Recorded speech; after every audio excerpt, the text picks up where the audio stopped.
Chers abonnés, c'est un plaisir de vous savoir nombreux à nous regarder en direct et en temps réel sur notre page YouTube La Crème Hebdo.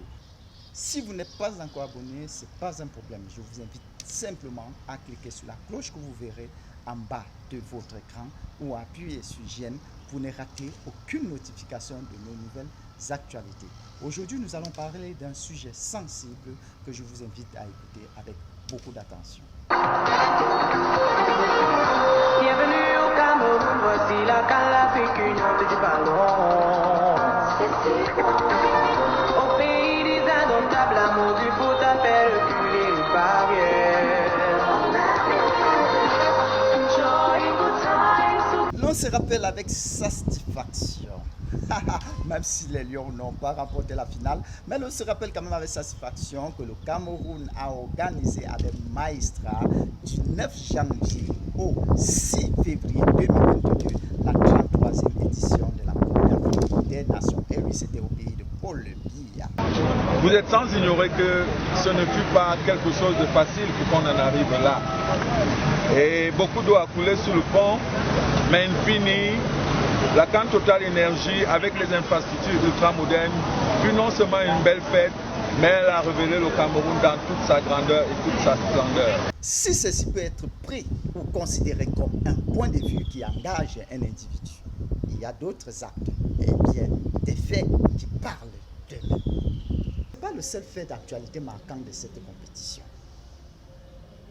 On retient aussi de cette compétition qu'elle aurait été extraordinaire par l'intervention des multiples acteurs.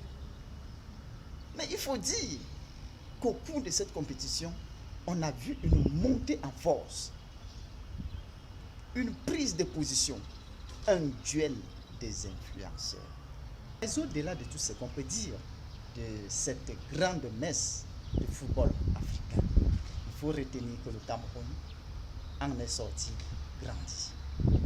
Le Cameroun en est sorti grandir par la qualité de l'événement organisé. Ah oui, l'organisation était impeccable.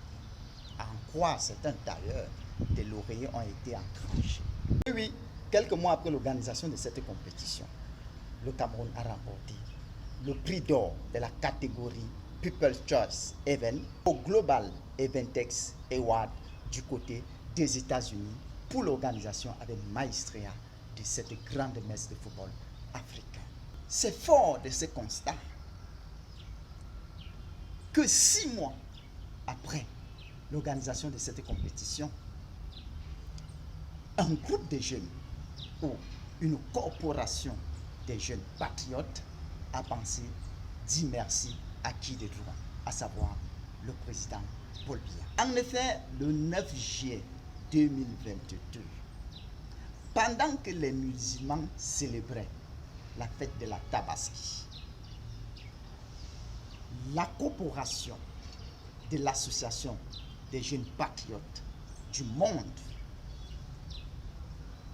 un regroupement de plusieurs associations coordonnées par Anthony Ongene, coordonnateur de l'association de la jeunesse républicaine du Cameroun, s'est retrouvé à la place du monument Le Patriote pour dire merci à Paul Biya. Dis merci à Paul Biya pour la qualité des infrastructures, pour la qualité de l'organisation, pour l'amour de sa jeunesse et pour la paix au Cameroun. Un événement parsemé de beaucoup d'activités. La jeunesse reconnaît et salue tous les efforts consentis sans cesse au quotidien pour nous accompagner sur le plan sécuritaire et sanitaire afin que cette compétition se déroule sans véritable heurt. Considérant la volonté avec laquelle vous, chef de l'État, son Excellence Paul Biya, avez depuis la nuit des temps défendu les questions de la paix et de la stabilité, non sans omettre celle du vivre ensemble qui s'impose à nous en tant que Camerounais. À côté de ceci, le pays reste nanti des infrastructures de football ultra modernes. Le stade de Japoma, le stade d'Olembe et bien d'autres stades réfectionnés dans le pays.